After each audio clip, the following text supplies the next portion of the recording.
Happy day before Hump Day. Happy Tuesday. I'm Jason Whitlock. Welcome to Fearless with Jason Whitlock. Gonna dispense. I'm gonna quit updating you guys on Uncle Jimmy. He's doing great. Talked to him last night. It's the best I've heard him sound. I think he's getting some stitches out maybe early next week. But keep Uncle Jimmy in your thoughts and prayers. We can't wait to have him back here. I'm hoping next week he'll join us via Skype. But we certainly appreciate your positive energy and good thoughts and prayers. But the show must roll on. And lucky for you, I'm still here. And I've got a great show planned for us today, an awesome show. The smartest man on the show, Delano Squires, is going to be here. He's written a blockbuster column. We'll get into that with him. That'll probably be in about an hour, I would think. Shemeka Michelle, she's going to be on the show to help me talk about Cam Newton and Netflix and the potential walkout by Netflix employees. We'll talk to Shemeka Michelle about that. We'll have my Asian brother from another mother, Steve Kim, on the show very shortly. He's going to help me start a fire. Although I'm going to start this fire all by myself, he's going to help me keep the blaze going after I start this fire. Because I've got a smoker. I've got a real smoker. It's one of my favorite columns I've ever written. It's one of my favorite monos I've ever written. And it picks up on what we were talking about yesterday. Larry Miller and Nike and what's really going on. I had a chance to do some additional research and kind of finalize my thoughts on that whole issue. And we're going to get into it today in a big way, because it won't just be about Larry Miller. I'm going to broaden the discussion and try to explain to you how it applies to all of America, to Sports Illustrated, to all the corruption we're seeing. Anyway, fantastic show. Buckle up and get ready. First thing I need you to do before you give away my monologue, the first thing I need you to do is hit that subscribe and like button. I need you to man up and join the Fearless Army. I need you to go out and recruit other soldiers, men and women who want to be fearless and want to take this country back from the people trying to steal it. So I need you to go to youtube.com/Jason Whitlock, hit that subscribe button. I need you to hop in the comments, leave me a comment. I read virtually all of them. Hop in the live chat. I'm there a lot of days. I'm going to try to be there tonight as we watch the show, and I'll comment along with you. Again, I try to tell people that people are, oh, is that really Whitlock? Yeah, it's really me in my little Ball State uniform and the Jason Whitlock in the live chat. That's me. I like the show just as much as you like the show. And I'm the general of this fearless army that we're building. I need you all to man up and join the Fearless Army. Easiest way to do it is hit that subscribe button, make some comments, but most importantly, tell your friends to come join us in this Fearless Army, because they get to hear fire starters like this. All right. Nike founder Phil Knight, he's the modern day Don Corleone, the Mafia kingpin portrayed in the iconic Godfather movies. For writing this, I half expect to find a horse's head lying beneath the covers of my bed. Or maybe Phil Knight will dispatch one of his soldiers to make me an offer I can't refuse. Perhaps it will be Larry Miller, the chairman of Jordan Brand, the Phil Knight soldier profiled on the cover of the latest Sports Illustrated.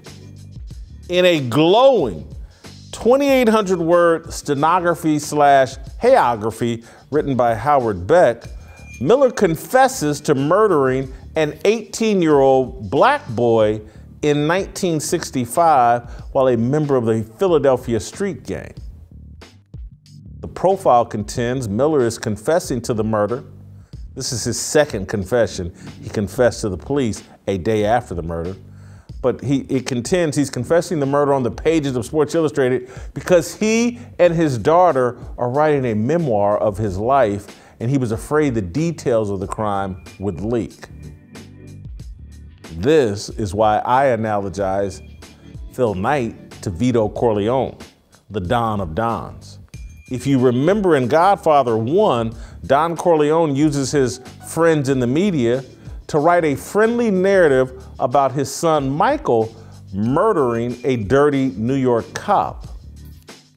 Only Knight and Nike have the power to get Sports Illustrated to write a puff piece about an executive who rose to power while concealing the fact that from age 13 to 30, he was a violent and routinely incarcerated member of a street gang. The story contends that Miller worked alongside Knight, Michael Jordan, and NBA commissioners David Stern and Adam Silver for nearly 3 decades without their knowledge of his criminal past. In addition to his high-level roles at Nike, Miller was the president of the Portland Trail Blazers from 2007 until 2012. At the age of 16, Miller confessed to the second-degree murder of Edward White, a man Miller killed for no reason. White had no criminal history and was not involved in gang activity. Listen to this quote from Larry Miller. "That's what makes it even more difficult for me, because it was for no reason at all," Miller told Beck during a 90-minute interview. "I mean, there was no valid reason for this to happen. And that's the thing that I really struggle with. And that's, it's the thing that I think about every day. It's like, I did this, and to someone who it was no reason to do it. And that's the part that really bothers me." If you read the Sports Illustrated profile, it's laced with sympathy for Miller, not White. Adam Silver's reaction to learning Miller murdered an innocent man 56 years ago is breathtaking. Listen to what Adam Silver told Sports Illustrated. "I then went from stunned to amazed that Larry had managed his long and very successful professional career, operating at the highest levels in our industry with this secret firmly intact, and was ultimately left with a feeling of sadness that Larry had carried this burden all these years without the support of his many friends and colleagues." My God, I just tear up thinking about this burden that Larry carried. How powerful is Phil Knight? The commissioner of a major sports league is filled with sadness for the perpetrator of a murder, not the victim. Sports Illustrated published a 2,800-word story that never provided a single detail about Miller's other crimes. Miller only did 4 years for the murder of Edward White. 11 years after the murder, Miller filed a petition to set aside his guilty plea on the basis of ineffective legal counsel. According to court documents, Miller filed that petition while in prison for a conviction on a kidnapping charge. Did you catch that? Go back. I want to make sure they catch that.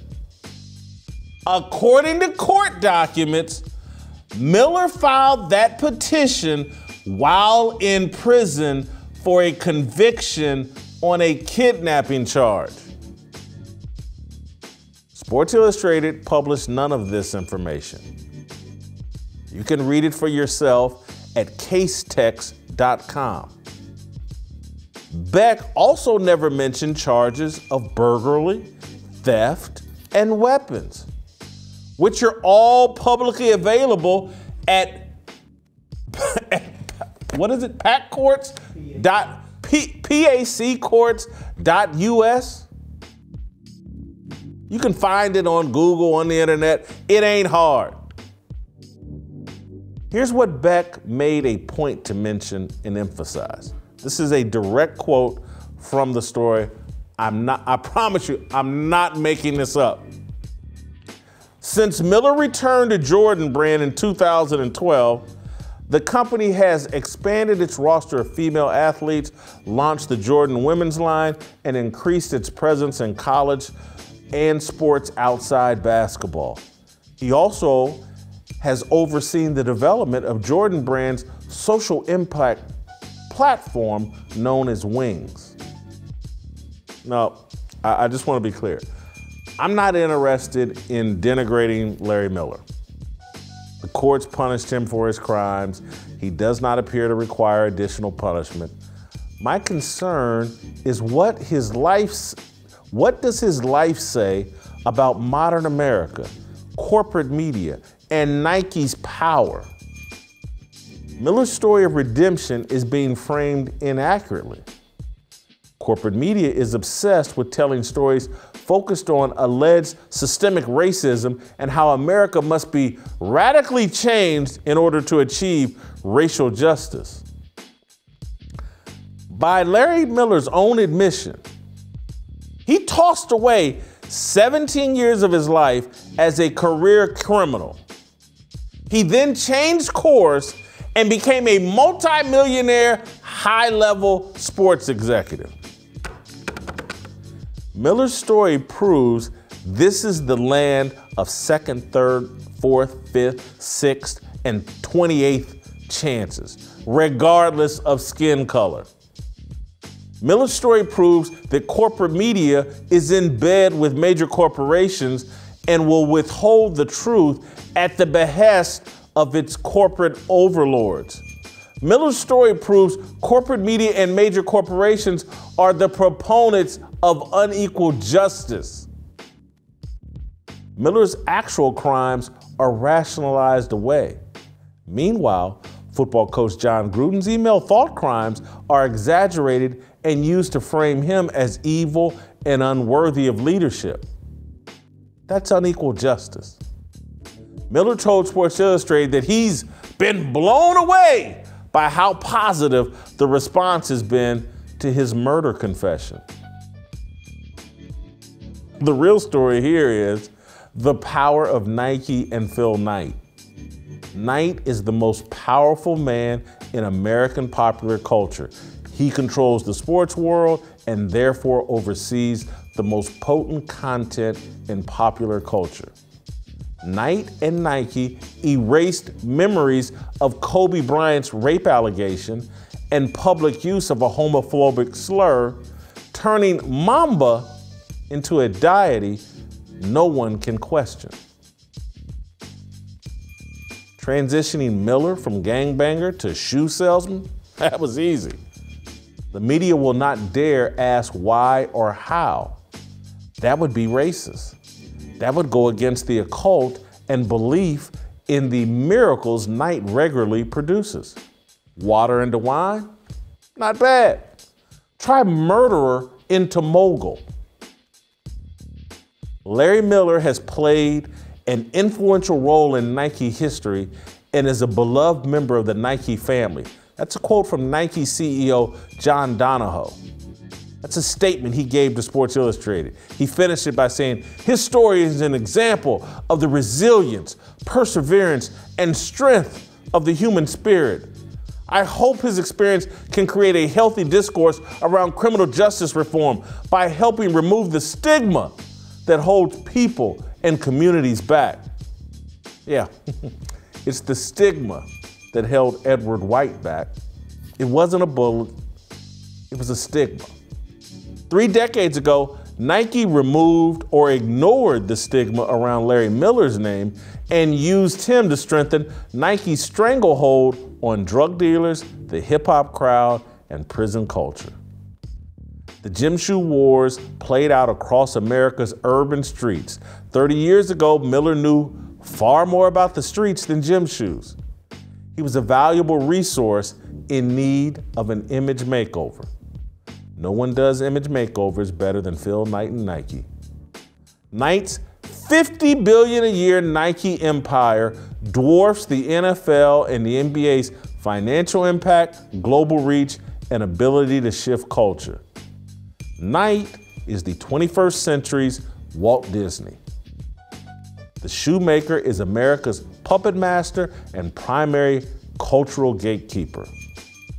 Through his management of Michael Jordan, LeBron James, Colin Kaepernick, and influence over the NBA and NFL, Knight has made the American sports world bend to the will of the market that matters the most to Nike, China. 30 years ago, Sports Illustrated would be covering that story rather than the repackaging of Larry Miller as a social justice warrior with a dirty little secret. That's my fire. That's my big picture thought on the significance of Larry Miller on the cover of Sports Illustrated, packaged as some hero for confessing to murder. Leaving out all the other details, the kidnapping, the burglaries, the weapons, the theft, the fact that Nike captured the market by capturing the inner city drug hip-hop culture war. You think Larry Miller was perhaps an asset in that fight? You think maybe that's an explanation for how you go from gangbanger to Nike millionaire, president of the Portland Trail Blazers? But let's don't touch on any of that. Let's all ignore any of that. All right, I'm gonna bring in my man Steve Kim here from out in Los Angeles and see his take on my take on Larry Miller and what Sports Illustrated has done here. We talked with John Casano yesterday from the Portland Oregonian that, Nike's headquartered in Portland, and he had actually talked to Larry Miller. He had questions and thought the Sports Illustrated puff piece actually raised more questions than it answered. So, Steve, I want to start there. You've heard my mono. You've read the Sports Illustrated piece. What are your questions coming out of reading that piece and this whole Larry Miller story? Well, first of all, hello, Jason, and everyone out there. Real simple. I said this to you last week. Public relations is what they want you to put out there. Journalism is revealing stuff that they don't.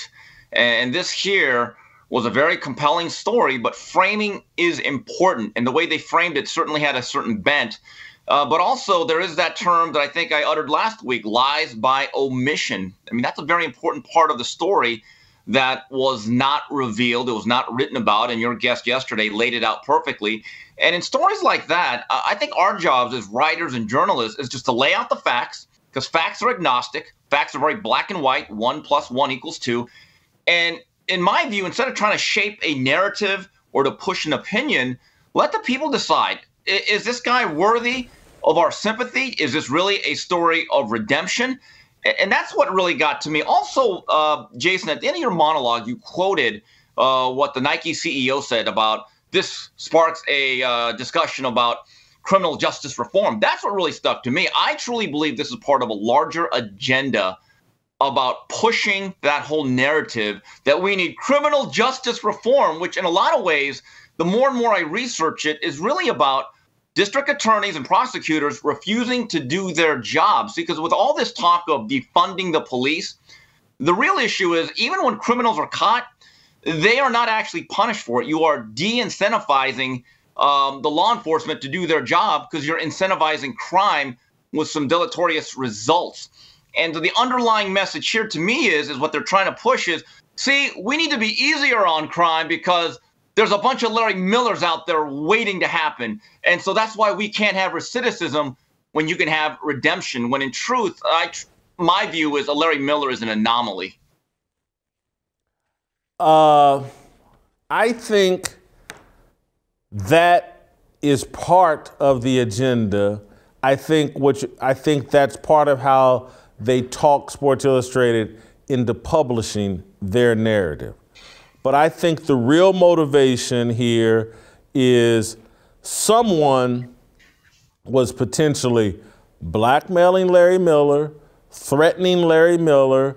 We're going to expose. you can't be involved in the things he was involved in a city like Philadelphia without people talking about it and knowing exactly who he was. And so someone was probably threatening to out him, and he decided, and Nike decided, we're going to grab the narrative first.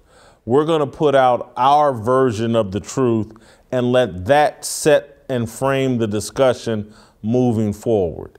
And so, and then when they start thinking about, well, okay, who do we give this story to? How do they frame this story?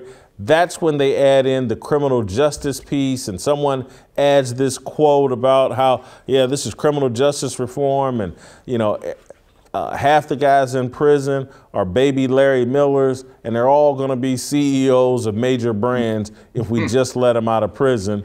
And it sounds like I'm just beating up Larry Miller.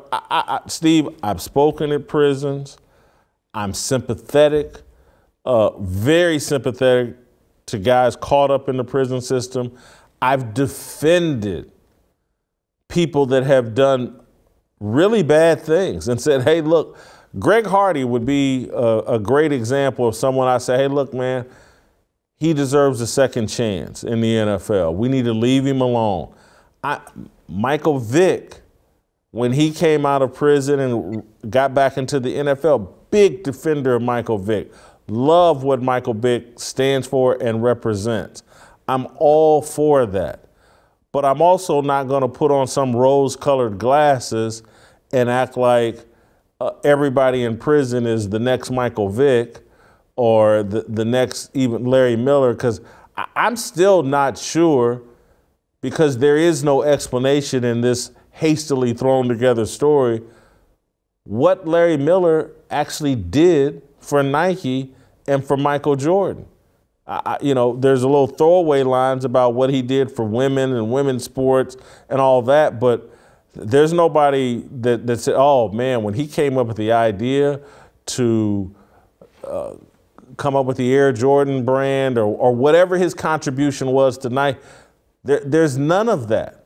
And that's why I go back, Steve, I'm old enough to remember when Nike was debuting new versions of the Air Jordans, they would go into the inner cities and show them to the major drug dealers in the communities first and get the buy-in there. And so when I start trying to think about what Larry Miller's value may have really been to Nike, particularly early on, it may be street connections.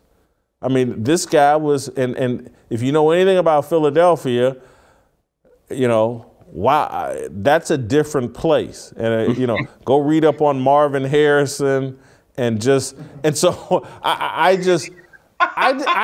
don't feel like I know or understand Larry Miller any better from this story. That's an interesting focus groups, the Bloods and the Crips. But anyway, with that said, a couple things here.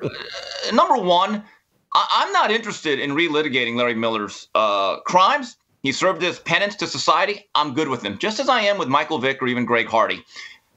Number two, they are trying to paint this revisionist history like, oh my God, what a sympathetic figure, the burden he has to live with. Yeah, not as much as the White family. Let's not gloss over that. The other factor to me that I think is really interesting is that I do wonder if the Jordan brand, and by the way, I've joked about this in the past, and it's not that much of a joke. At least a quarter of my wardrobe is Jordan brand. It's interesting. I've never bought the shoes, but the Jordan brand sweats, sandals, slippers, shirts, sweaters, hoodies are the Jordan brand. Never once did I buy it because of their CEO, Larry Miller. Didn't even know who he was. I bought it because of Michael Jeffrey Jordan and his greatness. So you could talk about how he's lifted the portfolio. At the end of the day, one thing sells Jordan brand. Jordan, him as a player, him as an icon, him as an individual. The other thing that's interesting is, and tell me if I'm completely out of bounds here, if I'm just going Asian Oliver Stone. Years ago, and this was dealt with in that 30 for 30 last year, it's a famous story where Michael Jordan would not go against Jesse Helms in this senator or this political race in North Carolina, going against the wishes of his mom. And Michael Jordan famously said, hey, Republicans buy shoes too. And for years, I think that's not haunted him, but it's bothered him, the perception that he doesn't care about Black or urban America. Do you think that plays any part of it, that he wants to maybe wipe that whole thing away and maybe wipe the slate clean? Well, what I think of is that I think Jordan's alliances and friendships. Remember the guy that he was gambling with? He rolled up a gambling debt with some guy on the golf course that had some kind of criminal background. He's got this association with Larry Miller. I could see Jordan not wanting to face a level of personal scrutiny, and that's a reason why you stay out of politics, is because once you involve yourself in politics, your whole personal life gets scrutinized. And I think Jordan never wanted to face that kind of public scrutiny. One, for a long time, he was married to his first wife, and doesn't sound like he was very faithful to her. Then when you add in his associations with people, perhaps with shady backgrounds, he doesn't want to expose himself in that regard. And so I think that's why Jordan stayed out of politics. But now what the media is offering is, like, if you're on the right side of the political aisle, we don't care about your background. We will rationalize and defend anything, including a guy confessing to murder in a magazine and saying that, you know what, I may catch up a little later with Edward White's family and say something to them. But first, let me get this out here in Sports Illustrated, have Adam Silver portray me as one of the Malcolm X of my generation.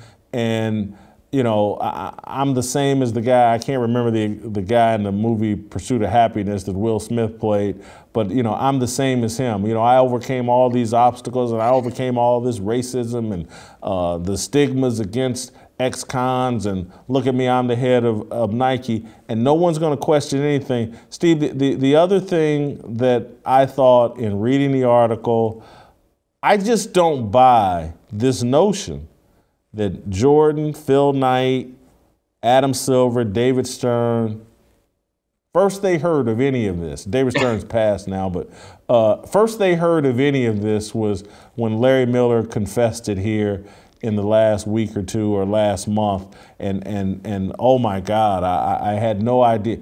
I'm just sorry, there's way too much gossip for no one ever heard this. There's a term I'm sure that has come across your desk or your mind. It's called getting ahead of the story.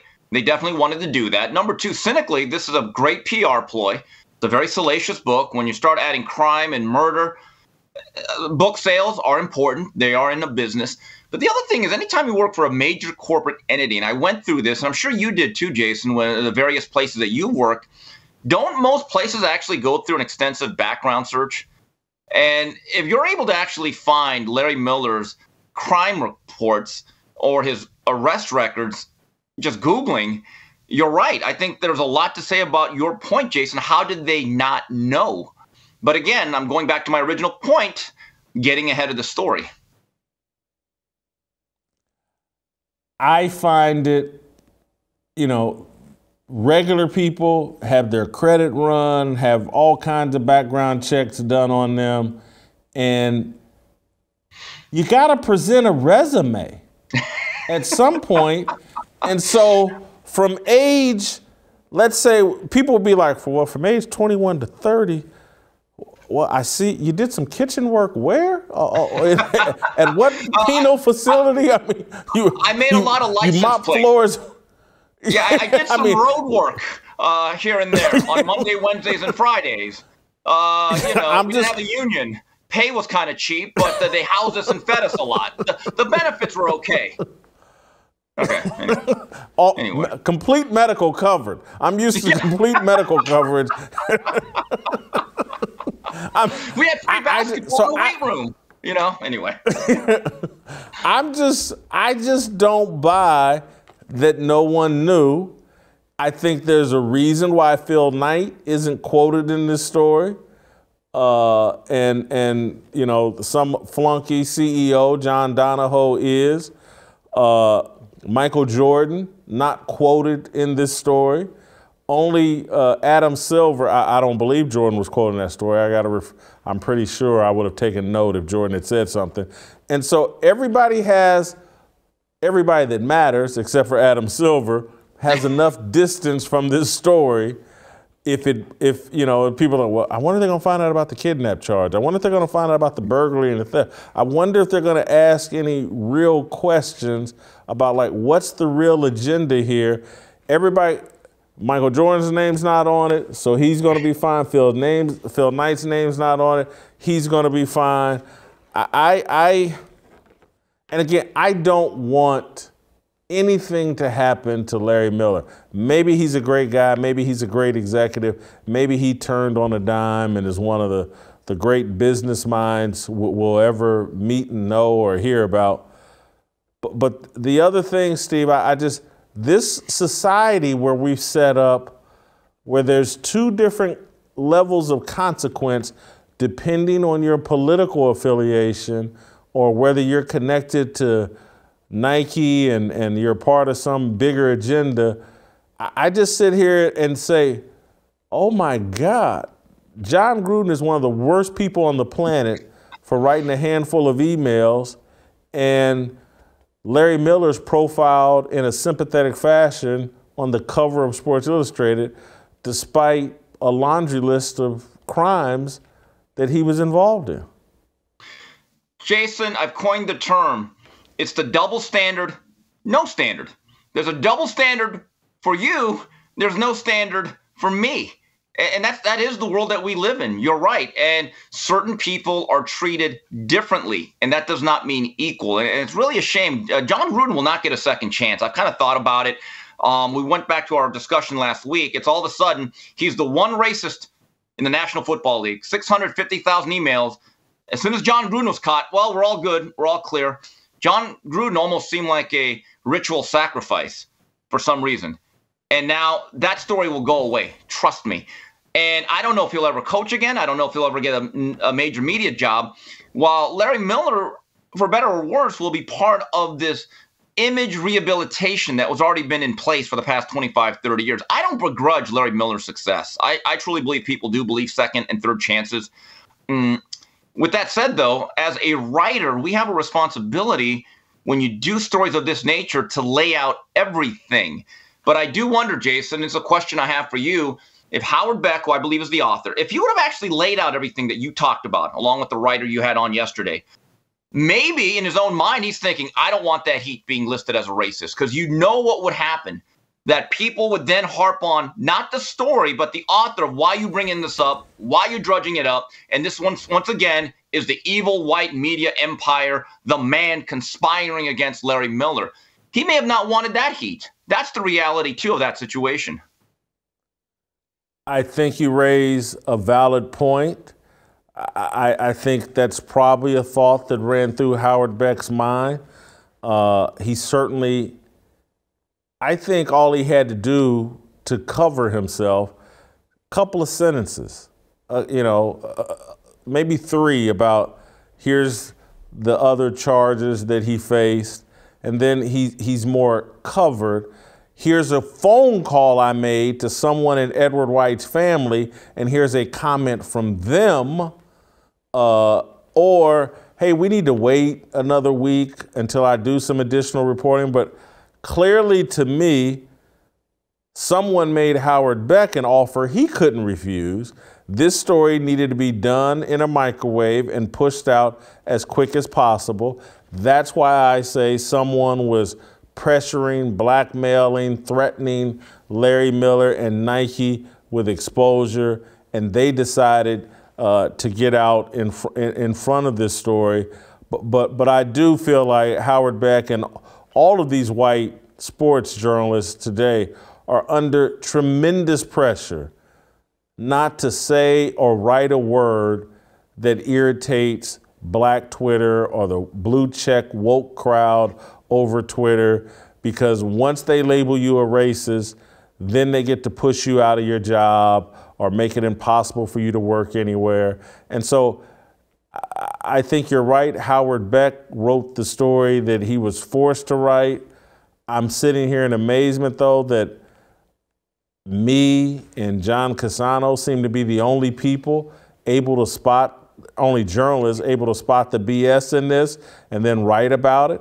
I mean, could remember, what was it, 7 years ago when Deadspin was making a living with exposing the fraudulence of the Manti Te'o girlfriend story? And there is no fact checking of the sports media anymore. It's all just agenda checking, narrative checking.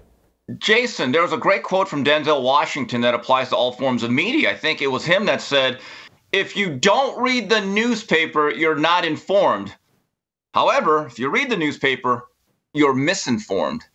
And that's why, to me, I don't really read a lot of the mainstream media anymore, because I believe a lot of it is just messaging that's approved and certain agendas. And thankfully, there are alternative sources to media, whether it's on YouTube or other channels, people with their own platforms. And you have to be very, very discerning in terms of what you consume. Now, in terms of going to the major websites, I get a lot of factual information, like a schedule or statistics. But in stories like this, I tell you one thing, it's a far cry from the days of Gary Smith, a guy I grew up reading at Sports Illustrated who did some of the best personal profiles I've ever read. And I always got the sense that when Gary Smith laid out a story and it was his byline on it, I felt as though I'm getting a 360-degree accurate look, the complete spectrum of an individual. And for the most part, it was going to be accurate, not an agenda. Not so sure that exists anymore, Jason. Gary Smith was a talented writer. Sports Illustrated has always fudged the truth and preferred narrative over fact. I'm not saying that about Gary Smith, I'm saying that about Sports Illustrated. It's always been the case. I will say this, though. The media used to have more regard and respect and reverence for the truth than it does now. Narrative is the only thing that matters now.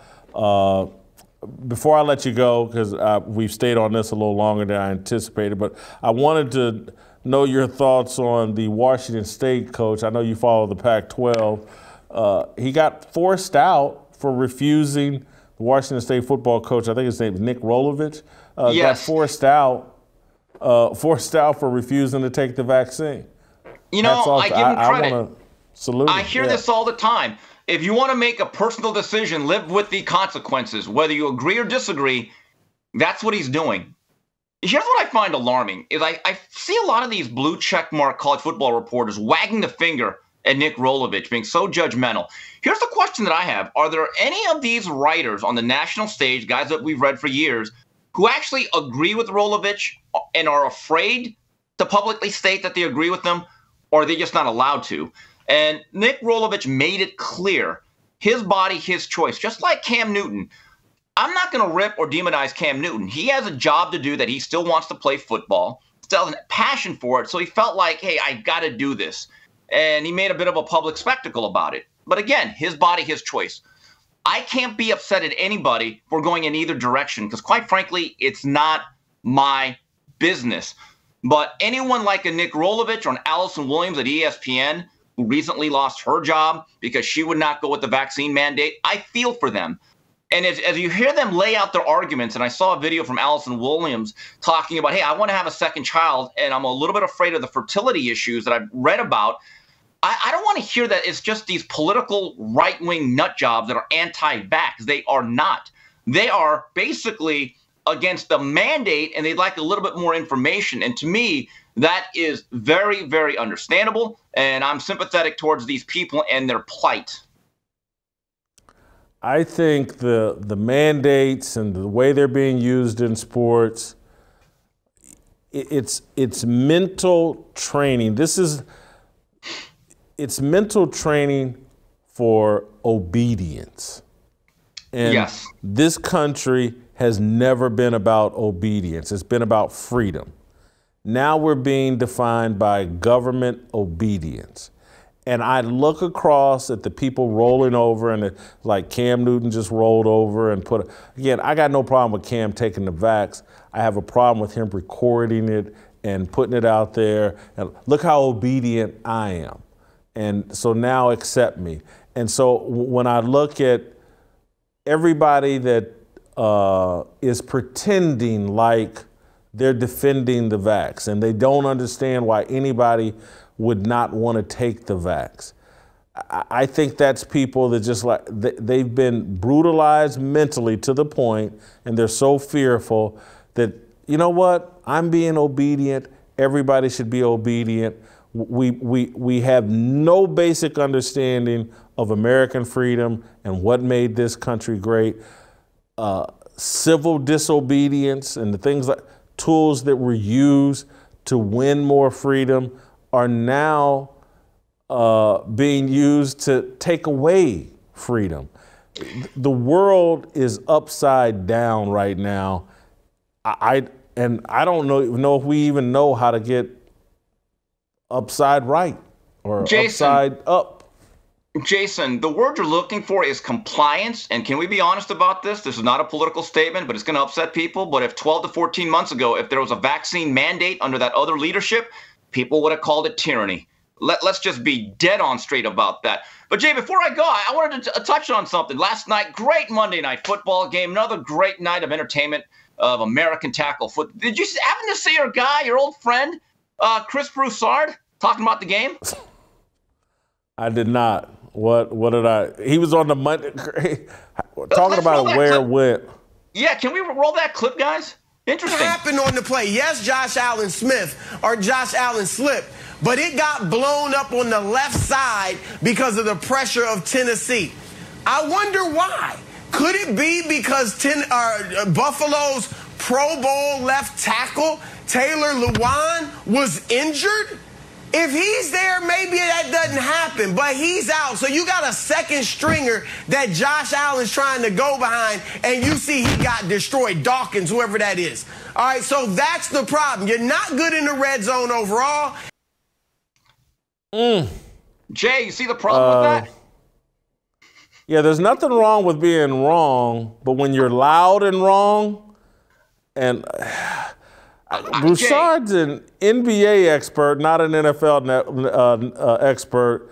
Taylor Lewan, of course, plays for the Tennessee Titans and was willed off for the Tennessee Titans, not for the Buffalo Bills. But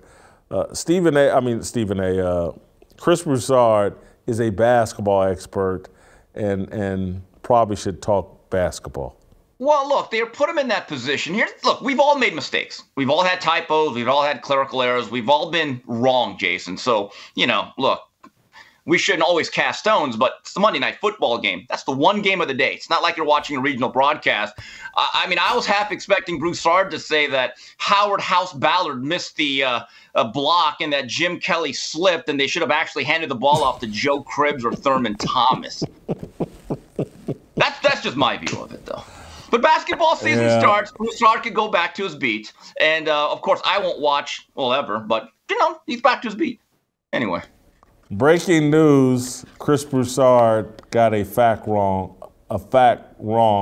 according, and if Chris broke the news, it would be according to Mark sources? Stein. Oh, okay. That's sources. Okay. Those sources. Yeah, sources. Yeah, there it is. Sources. All right. All right. Thank you, Steve. You've just gotten me in trouble. I didn't want to do that. All right. Bonner Private Wines, our friends over at Bonner Private Wines, have taken the skill of making fine wines and turned it into an incredible art form. This is all made possible because they've traveled the world to find the finest quality grapes to make the best wines possible. Their wines are truly incredible, especially compared to the wines you get at your local supermarket. By joining their wine club, you aren't going to get bulk, overpriced wines with fancy-looking labels that don't taste great. Instead, you're going to get amazing selections from people that have a love and passion for crafting the best wines on the market. I can attest to this. Last night, I'm on the elevator coming up from the gym and in my apartment. Two young ladies stopped me, and asked me to, they end up at my apartment and they want to drink some wine. So I broke out the Bonner Private Wines and really impressed them. It was quite the night. And so I just want to thank my friends at bonnerprivatewines.com/fearless. You'll get 50% off the wine and 50% off shipping. Just visit bonnerprivatewines.com/fearless. It worked for me last night. Hats off to Bonner Private Wines. You hooked up a fearless soldier. Now I need my fearless soldiers to hook up Bonner Private Wines. Go to bonnerprivatewines.com/fearless. Get 50% off. Worked for me last night. It might work for you.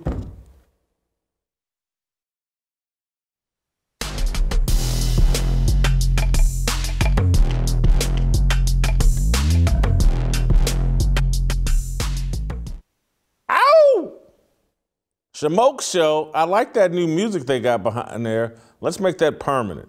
That was good. That was fitting. All right, let's roll out to North Carolina and bring in Shemeka Michelle. Shemeka, I wanted to talk about Cam Newton because one, Cam's a fashionista, and so I wanted your thoughts on Cam as a fashionista, but also I thought, all last week I talked about men being emasculated. And I thought what Cam put on video, showing himself getting the vaccine and getting vaccinated, is just like the NFL has completely punked Cam Newton. And he came out with his Funky Friday video. I think he posted on Sunday or whatever. I think we have some highlights or clips. Let's play the clips, and then you and I will talk about it. There's two things with that. Number one, hell yeah, I want to still play football. I got the vaccination. Being a free agent, touching uncharted waters, and the number one question, rightfully so, is Cam vaccinated? But long story short, man, I'm just waiting on the right opportunity. And you probably asking yourself, don't nobody want Cam? That's a lie. I've been getting offers, but the realization of it is it has to be right. So it's all a part of the melting pot of do what's best for you and do not allow nobody else to make you think anything different. Whether you get the shot or you don't, just stay healthy. And we're keeping it funky in all regards. I got my vaccination card. I want to play football, and stop damn judging people if they do or if they don't got the vaccination. Straight up, because it is what it is. We all got our lives to live, and you live your life to the best of your ability. I just couldn't imagine making more than $100 million and being age 32, having, screwed up my career and basically being left for dead in the NFL. And then putting out this video, I just couldn't imagine he's made $100 million. He's not broke. He's consistently said he's not broke, and he's got generational wealth. And so if he wanted to get the vaccine, I get it. If he feels like that's a step he has to take to get back into the NFL, but putting out this video and basically dropping to your knees in front of everyone and bending over, basically, I mean, he didn't get the shot in the arm. He got the shot in the ass. Anyway, I needed a woman's perspective. Did it come off the same to you? I thought when I got this that it was meant for me to have high blood pressure because it just made me so upset. It aggravated me. And then for him to say a man's got to do what a man's got to do, I mean, what is that? Bend over and get because this is just, all I see is buck breaking. So for you to say a man's got to do what a man, I don't see a man right now. And then he wants to tell us don't judge. Well, if you didn't want us to judge, why are you putting it out there in the public? Why not do what a lot of athletes have done, which is make the decision in private. And he's talking about he wants to inspire people. Inspire people to do what? Be weak? Inspire people to do what? Be walked over? Inspire people to do what exactly? And he's asking for support. I support men who stand flat-footed in their decision, whatever it is, who are not trying to be out here gaining and groveling for acceptance. That's what I support. I do not support this foolishness. And he's sitting there with a Superman emblem on his chest. I have met a lot of real life Supermen, but what they are not are weak punks, and they buy their pants in the size they're supposed to be. You've said a mouthful there. You've mixed in some other comments that I wanted to get to in terms of Cam's fashion choices, but I say this. I'm a Cam fan and wanted Cam to be an elite NFL superstar. It hasn't happened for a variety of reasons, injuries being a part of it. I also think Cam has the wrong mental makeup, but I also think this video shows that there is some mental weakness from Cam, and people will hear that and hear it as just this vicious shot, and it's really not. I have a mental weakness as it relates to McDonald's drive-through windows and Burger King drive-through windows and Wendy's drive-through windows. We all have our mental weaknesses. Cam's not alone in that. But when it comes to someone forcing me to do something I do not believe, and that's my issue with Cam, he doesn't believe in the vaccine. He was forced into doing this, punked by the NFL and all the group pressure. And to me, the better choice, rather than getting the vaccine, and that's why I'm such a Lamar Jackson supporter. I hope Lamar Jackson wins the Super Bowl, the MVP, and everything this year, because he won't be broken as it relates to the vaccine. He's 24, 25, in the prime of his health, feels like the vaccine isn't for him. Hats off to him. People will hear this as, again, that I'm some sort of crazed anti-vax person. I'm not. I've said it repeatedly. The vax is for 50-year-old fat people like myself. These athletes in the prime of their lives, in the prime of health, it's not for them. Stand strong if that's what you believe in. Don't get on here putting out videos groveling and begging to get it. I took the vax, I took it up the rear, and somehow this makes me look strong. If Cam wants to do something to enhance his image, to me, Shemeka, and this, cut the hair, take the hats off, put on some clothes that fit, take off the, him sitting there in the Superman deal, that to me is far more of a red flag to NFL coaches and executives. It's like, Cam won't come out of character. He still thinks it's 1987, is that the year, or 2017? Is that when he won the MVP, I believe? 2015, yeah, 15, whenever he won the MVP. He still thinks it's then, and it's not then anymore. It's 2021. He's not Superman. He's basically looking for a backup quarterback's job. Dress the part. All the extra stuff, the hat, the hair, the Superman, even the attitude with the video. That's, rather than getting the vaccine, try that. When Cam can show up in one of these videos with a regular haircut and some regular clothes on, I think he'll be making a bigger step towards getting back in the NFL than taking that vaccine. Well, I've said a few times that Cam started dressing like his name was Aunt Pearl.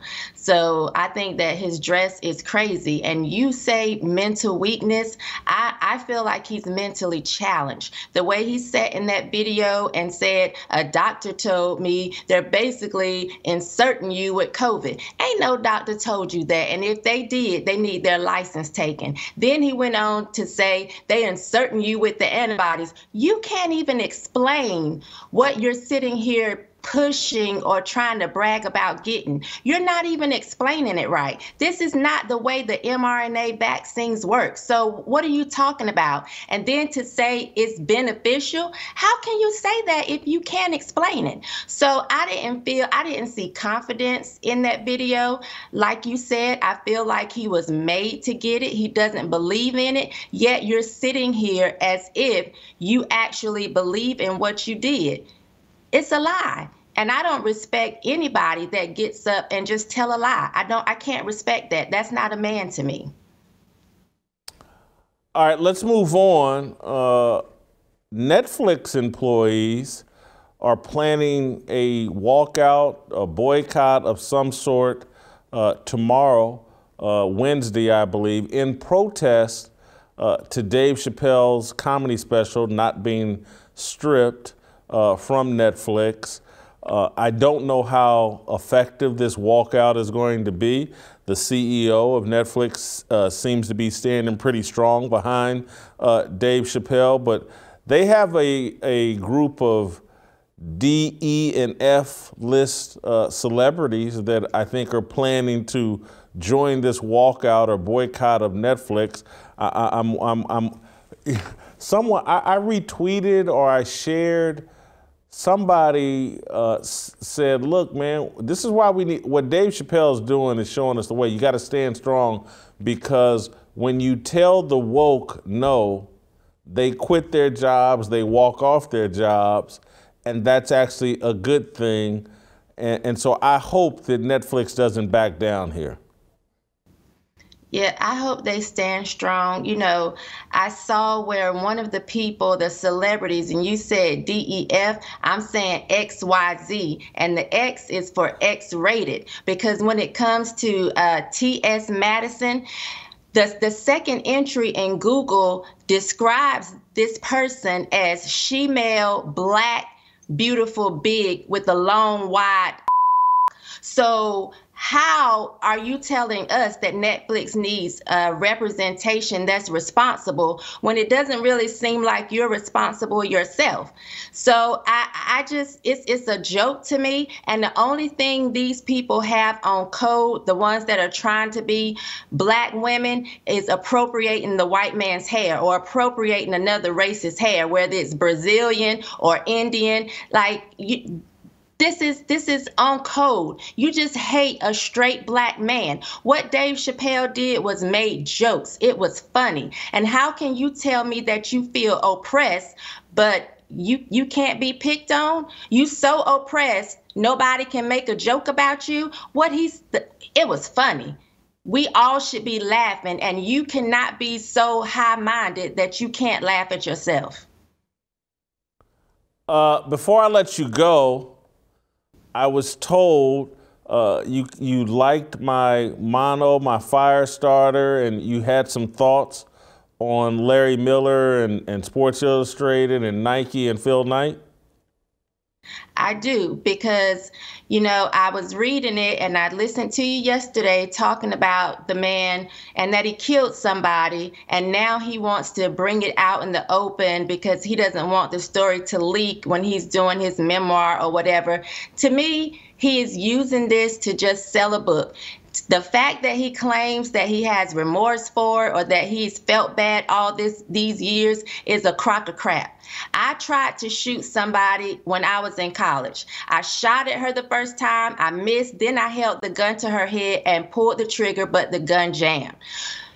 I have not been quiet about that. I've been open about it because I've used it to teach my children about making bad decisions and having a bad attitude, to teach other people about making sure that you know how to control your anger. So for him to act as if he wants to say it now and he's felt all of this remorse, no, you didn't. You hid it because you wanted to move up in the ranks. You felt like you wanted to keep this quiet. And if you really, truly had this love or this passion to help other people, you would have helped them a long time ago. This is about him selling more books, because really it probably would have been boring.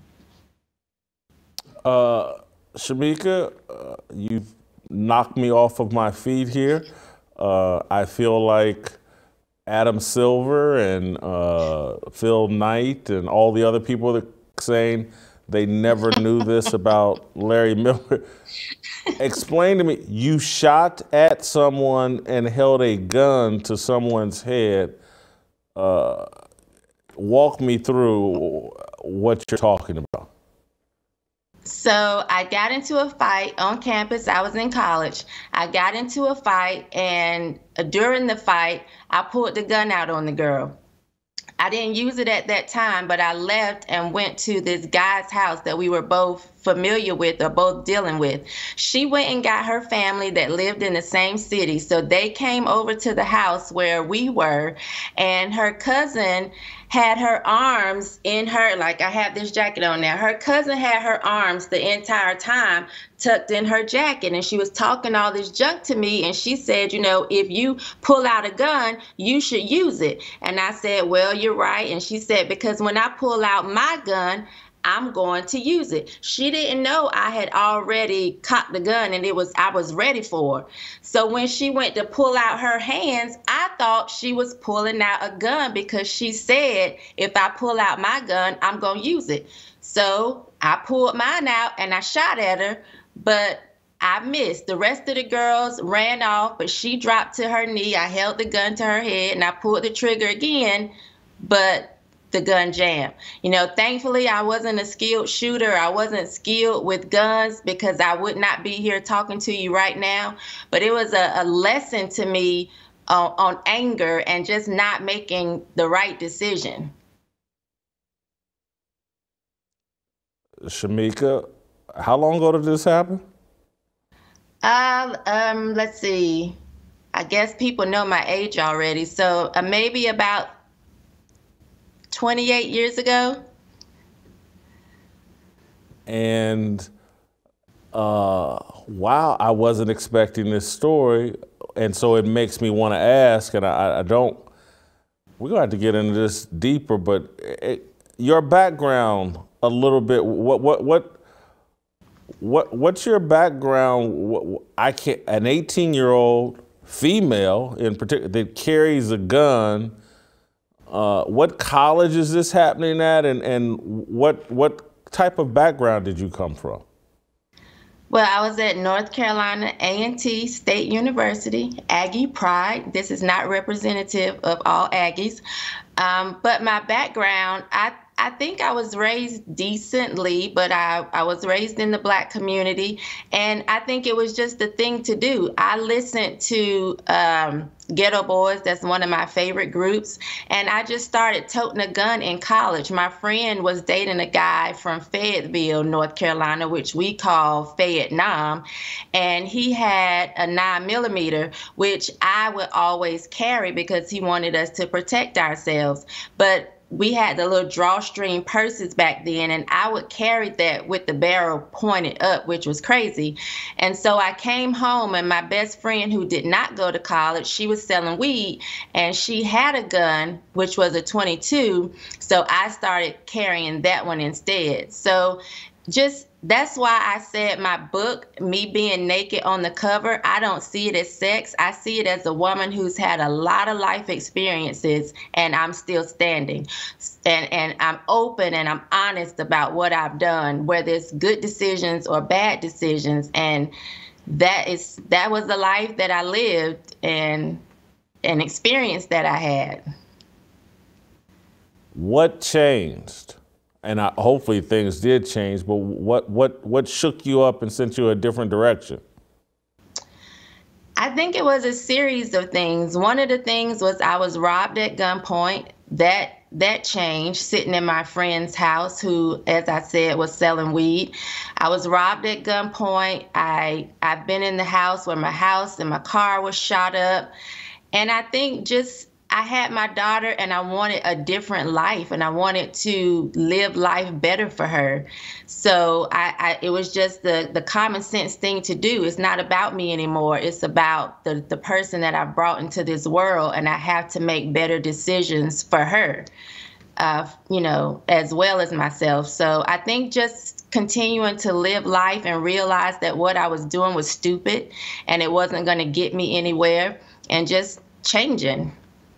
And I got into the church. I was raised in church, but some years after that, I ended up being ordained as a minister. So just deciding I wanted to do something different and be a better person. What was the aftermath of the incident with the young lady you tried to shoot? Were the police involved? Were there ever charges, or did y'all just let it go? It was a street thing. It was a street thing. The police were never called. I was never charged. They started calling me quick draw at school because they just knew, okay, this girl has a gun and she's not afraid to pull it out or fire it. So thankfully, the police weren't called. I actually left the location immediately after everything happened and kind of went into hiding, I guess, a little bit. And a guy that I was dealing with who sold drugs locally came and he got the gun. And, you know, thankfully, no, the police were never called. We're going to have to follow up some more on this tomorrow. We're going to get more into depth into the life and times of quick draw Shemeka Michelle. Wow, this conversation took a turn that I was not expecting. We're going to get into this a little deeper tomorrow, though, Shemeka. You've given me a lot to think about. Right. So Shemoke is for real. Like, Randy Moss was here in Nashville last night, and I guess I should have called you for protection. Let Randy know we about that life, and exactly. You don't want this Shemoke. Don't try. Woo! All right, let's go to youtube.com/Jason Whitlock. You just got another reason why you never know what's going to happen on this show. We are fearless and we are really transparent. And Shemeka shared some stuff there that I was not expecting. Go to youtube.com/Jason Whitlock. Hit that like, hit that subscribe button. Join the fearless army. We got another fearless soldier coming up. Delano. Next.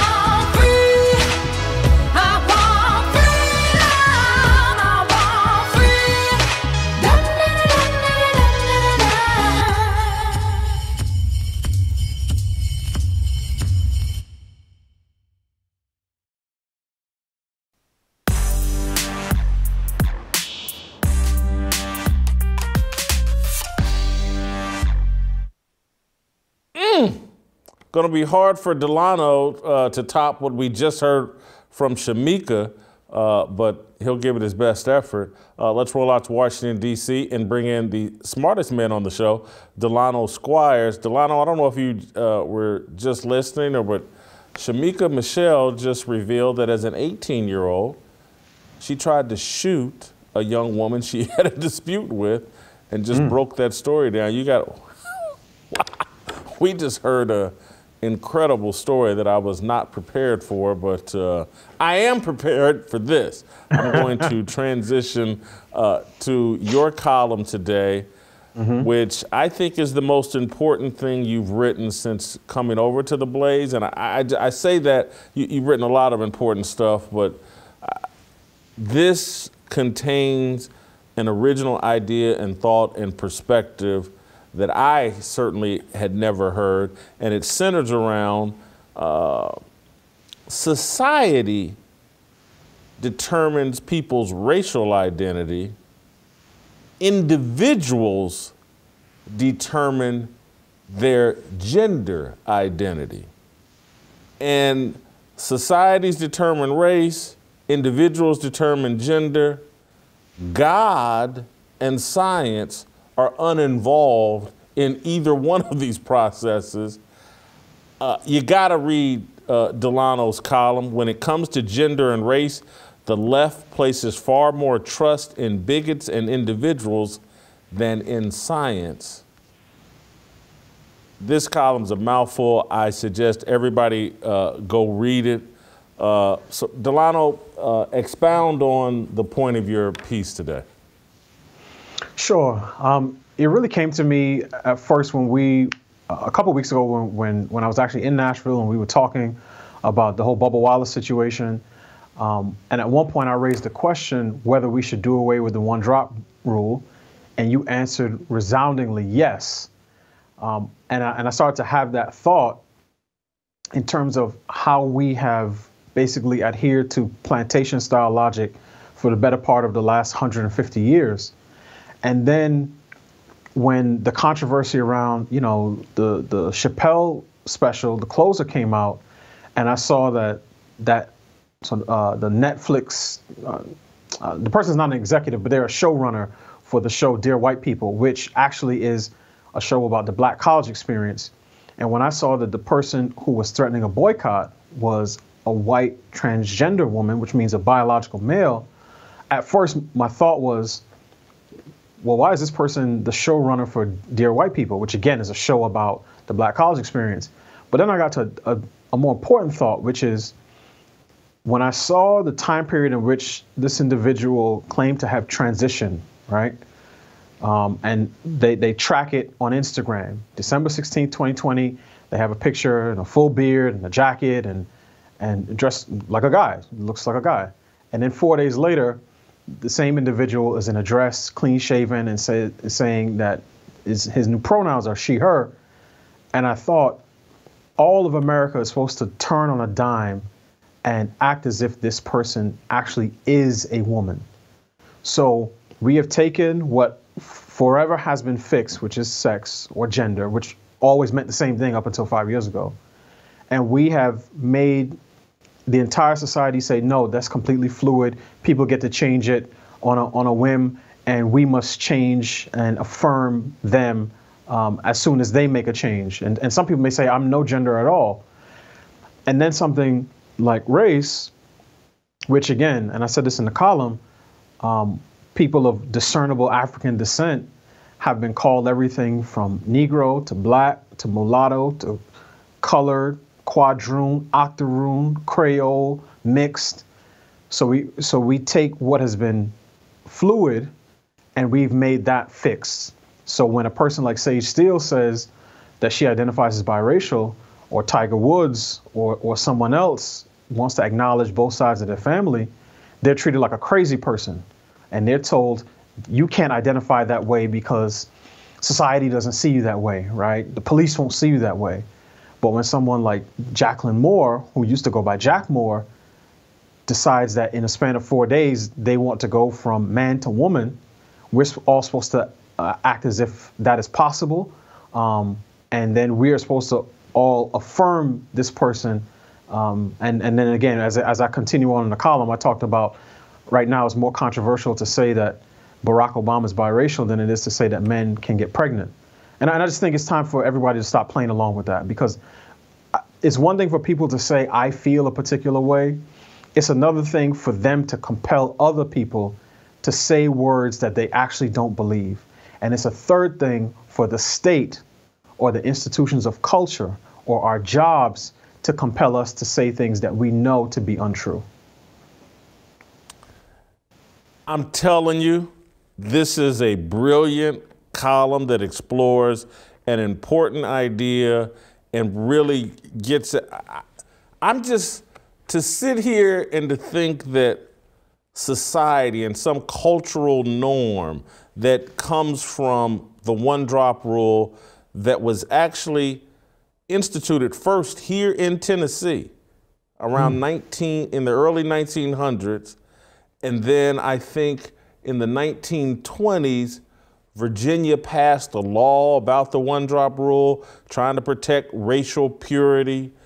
And so this legacy brought on by bigotry and trying to protect white supremacy, we have now adopted it as our cultural norm. And we as black people are the defenders of this cultural norm.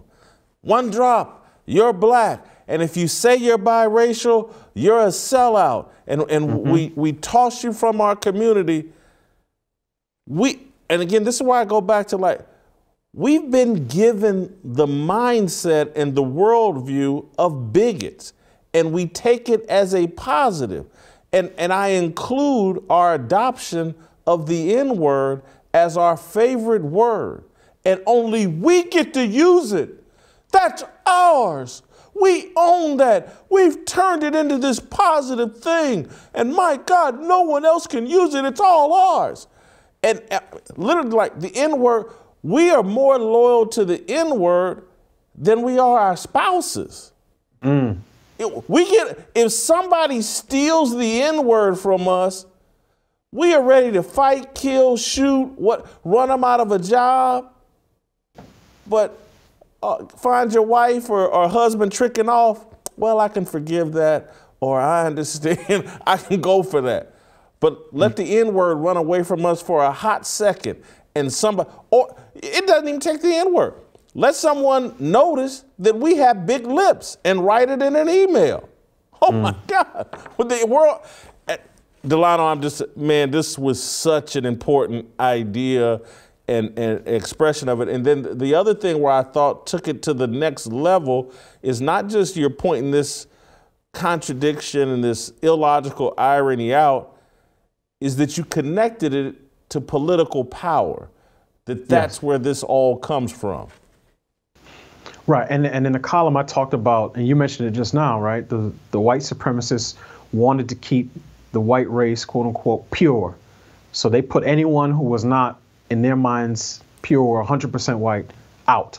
And that was to solidify their political power at that time, right? And now what we've done, and you described this perfectly in terms of adopting all of those things, some of the worst elements of our history we've adopted as our own. It's almost like you get that family business handed down from you, and even though you're selling poison, it's like, well, this is what we've always sold, so we don't know any different. So now we have people, and I mentioned, Robin DiAngelo, even Max Kendi. I could mention all different types of names on the left, black and white, who hold to the one drop rule and have now added on. It's the one drop / BIPOC rule. Everybody has probably seen the capital BIPOC acronym and wondered, what is this? And it's Black, Indigenous, and People of Color. So really what the left is trying to do is expand the category of people of color, of blackness, so that they can cobble together a large enough coalition that in their mind will fully and finally, topple white supremacy. So really, whenever you see these terms, and BIPOC is one of them, it's always about white and non-white, because this is how the left tends to think about race. It's not what binds us together as a common humanity. It's not about class. It's not about economics. It's always about race. So as I said, they're trying to make that category as broad as possible, which is why someone like Sage Steele, who challenges their ideology, who says, no, I'm both black and white. And for her, it's not just, an acknowledgement of both parents. It's really a full acceptance of who she is as a person, both sides of her lineage, both sides of her heritage. Same thing, with President Obama. And I think that was a point she was trying to make, is like, it's strange that he would identify with solely being black when his father, his Kenyan father, left him and had no part in raising him, and he was raised entirely by his white mother and his white grandparents. So, so when someone like Sage Steele goes against the left's ideas around race, because they know if someone says I'm both half black and half white, then that person will not be as fully committed to toppling white supremacy as someone who identifies as fully black. That's why they attack her so viciously. Same thing with Tiger Woods, same thing with anyone else who dares to suggest that their full personhood should be honored when they talk about their identity. And again, for some reason, the left will say, no, you can't identify as biracial or mixed or half black, because we're the ones that decide that. We in the culture decide that. And we will let you decide your gender, and whatever you say about that, we will honor, because again, even that is political. So, the larger that group of people grows, then the more power the left can amass for itself. Delano, I want to push you on just some phraseology that you've used in the conversation. And honestly, it was part of your column, and during the editing process, it was tweaked a little bit. But I understand your point that in Ibram X. Kendi's mind, in Robin DiAngelo's mind, or I don't even really believe it's in their mind, but it's in their argument that they're trying to topple white supremacy. I don't believe that argument. I don't believe that's their agenda. I believe the agenda is seizing political power.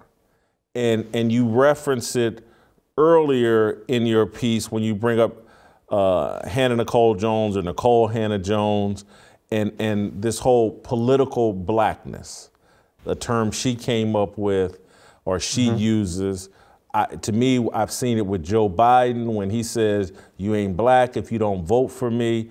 And this is where our minds have been captured. And tomorrow, when we get into Tennessee Harmony and I have Pastor Anthony and Pastor Bobby on, we're actually your column's going to be a jumping off point and have a whole discussion about politics from the pulpit and politics as an idol. And you mentioning it, race as an idol is in your piece. And I see race and politics as idols going hand in hand in terms of tricking black people in that there's this political mindset we must have in order to be black. And all it really is, it's a tactic to keep us, to help people seize political power.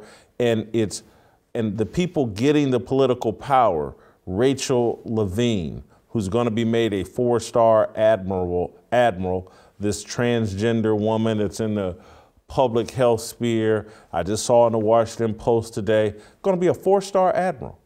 She's getting some power. This transgender woman, hats off. And we're making it possible as black people because we keep allowing our race to be used as a political weapon that's not benefiting those of us who are believers and have traditional values. And so I don't see this as a toppling of white supremacy. I see it as empowerment of a satanic leftist agenda.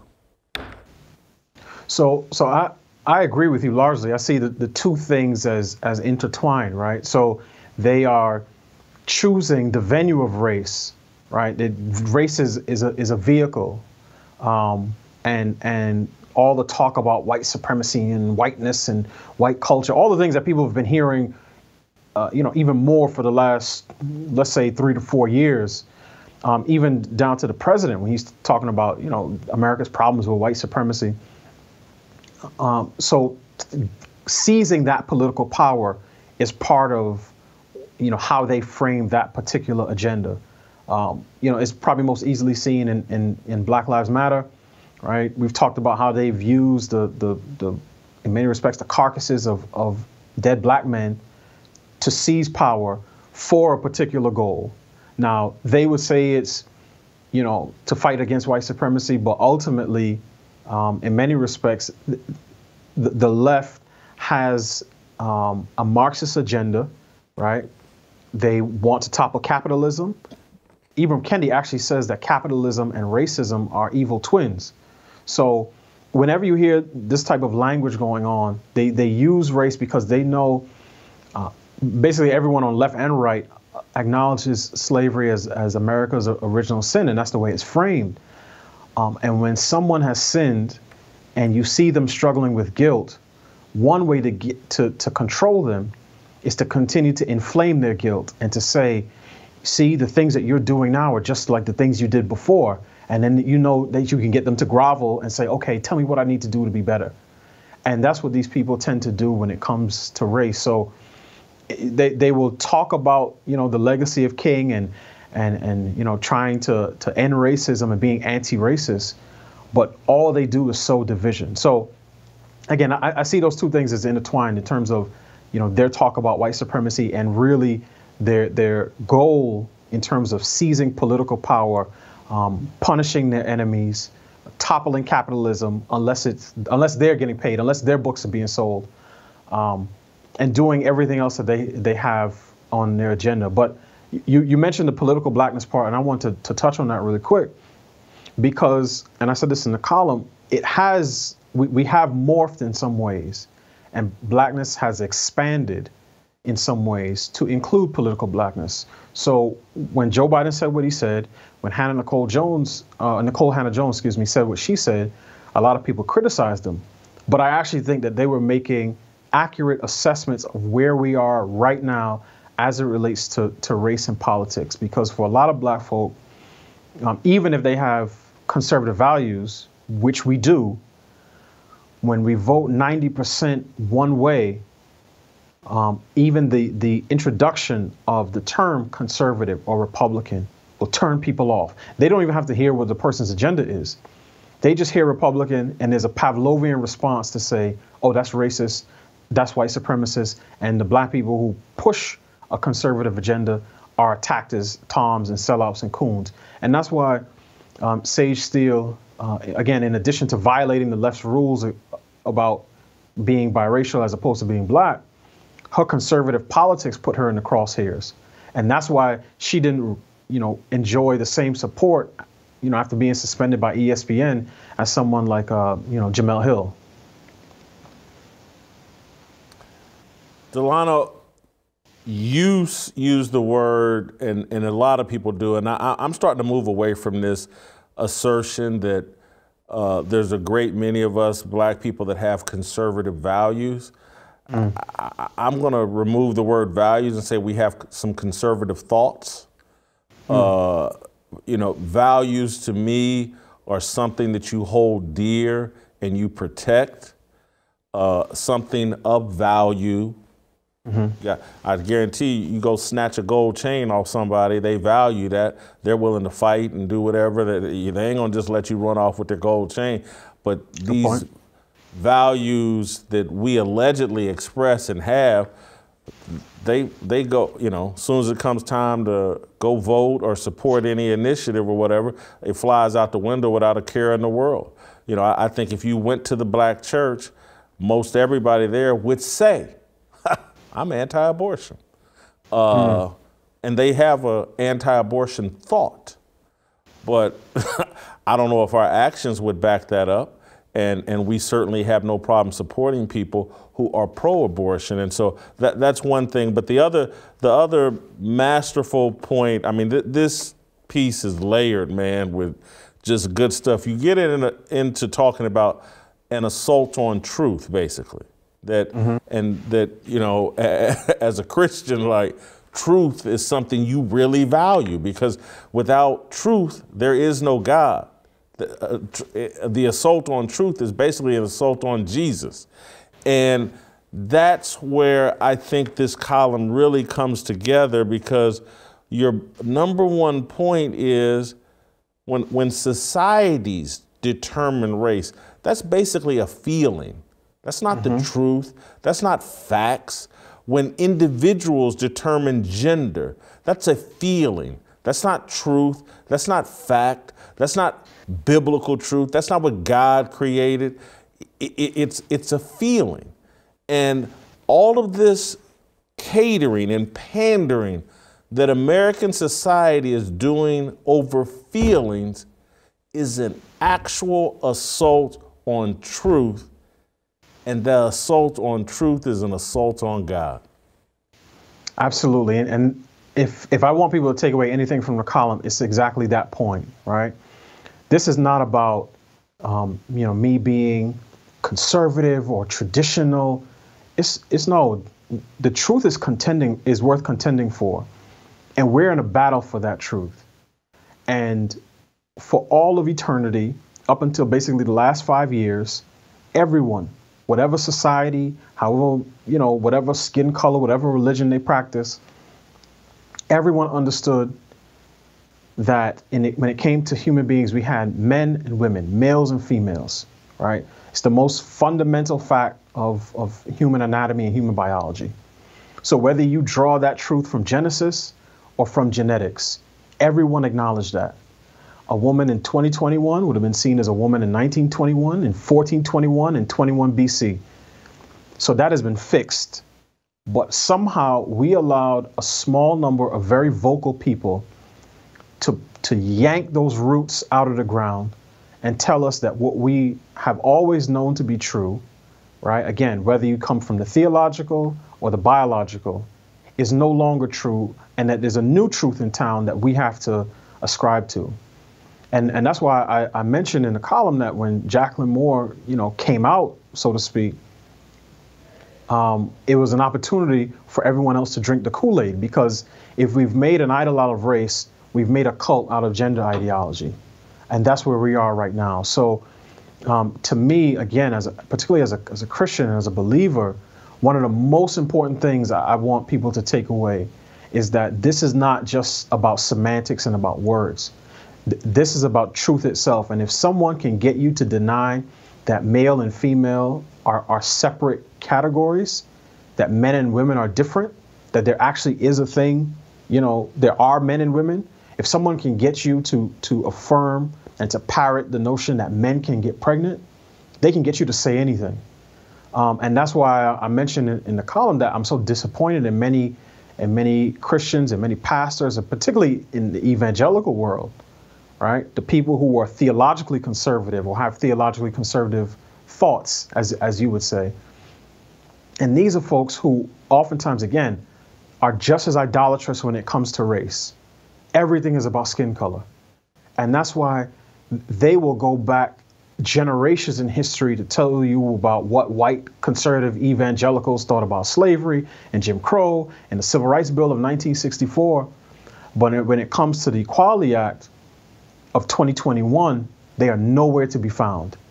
They are not using their public ministry to teach or to confirm or to affirm what God's word says. When it says in Genesis 1:27 that God made, male and female, he created, right? They're not using their platforms to do that. They have us constantly looking back in time about skin color, about race, and how people saw Africans and black folks in America. But when it comes to the battle that we're fighting today and the battle that is yet to come, they're nowhere to be found. So in many respects, it's up to just people with some common sense, people who know better. And when you get them, alone, away from the HR directors and away from their bosses and away from social media, they know that the notion that men can get pregnant is crazy. But for some reason, they feel like they have to play along. And we are feeling that pressure more and more in every area of culture and every area of society. And I'm just to the point where I'm like, I'm not playing along. Because at the end of the day, Jason, I have to be able to look at myself in the mirror. I have to be able to look at my wife and my children in the mirror. And it's hard for me to tell my kids to be courageous and stand for the truth when they see daddy lying in public and in private every day, in order to save his reputation. So I'm willing to plant this flag, and wherever it goes, because at a certain point, people with some common sense, with, religious views, conservative views, even liberals who have known that sex is important, right? Who have pushed for sex-based laws and policies, Title IX, separate spaces for women. They're starting to see all those things eroded, and they see the culture going from "I am woman, hear me roar" to "this is a man's world," and even they are starting to stand up. Delano, I'm going to take that last 4 to 5 minutes, and we're going to cut it off. And tomorrow I'm going to play it for Pastor Bobby and Pastor Anthony, okay. And that's going to be the start of our conversation tomorrow about this idolatrous culture we have going on here, and just the importance of it, because we just keep trying to play with the word, and we just keep trying to bend the word to fit whatever's going on in the culture right now, and to make sure that no one at the church is upset, and nothing they hear contradicts what they heard from Oprah Winfrey last night, or Gayle King, or Stacey Abrams, or whomever. Thank you so much. I'm begging people, Go read this piece. When it comes to gender and race, the left places far more trust in bigots and individuals than in science. The piece is about the assault on truth and how they're using gender and race to assault the truth, which is an assault on God. Thank you, Delano. I think I hear Tamara playing, and that means it's time for some freedom, and that means the freedom for me to end this show and get out of here. Tomorrow we'll have some Tennessee Harmony, and we'll get back into Shemeka Quick Draw Michelle and Gunsmoke. We'll get some more explanation on that. I gotta figure out who Shemeka is. That was mind-blowing today. I love this show.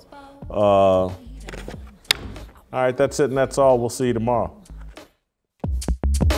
No negotiation, my sister, no relation. We all just wanna have freedom. Sitting on a corner, never been alone. I'll break my back for freedom. Blessed, we are living, get back. We are receiving, no deceiving. We all wanna be free.